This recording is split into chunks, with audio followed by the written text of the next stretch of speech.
Khubor Laitkam ro kinong page jokan ni video te session part ngan ai kijing petip bang Khubor Laitkam hikai te kidon art li ki post L.P deficit te ngan puli kum gane kebaning kong kadai ka one assistant teacher Umyo mau usam Presbyterian L.P School.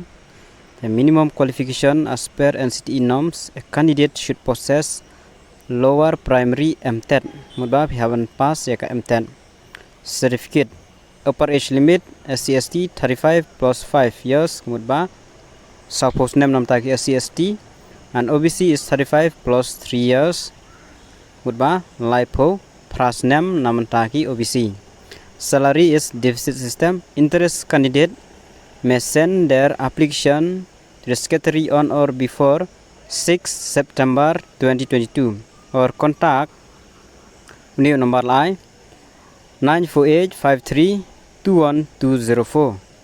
Te pikan mau nom taki LP piaban deb ya DLED dan MTET class 12 45% kita kedeki kriteria mau bapin yo ban apply. Yes, kapus kabar.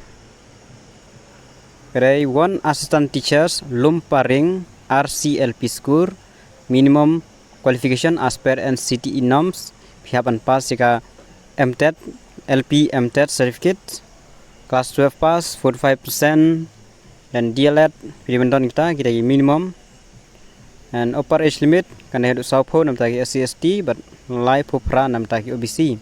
Salary is deficit system. Interest candidate may send their application to the secretary at Saint John Church, Laban, on or before Kaner Kaju 6 September 2022. Lane kontak kini nomor kandai new sao san sao kandai new rew. Kan mau one page kini nomor belahang ni. Kontak kini nomor kumno ba pen poi ya kita ki application ki pi. Yo ko ban tab mo bro artli ladap ai lupa ki nomor phone. Pila ban kontak kini nomor. Pat sakali benya nam tagi jinon kam. Tanggi ne kijing petip Khubor Laitkam.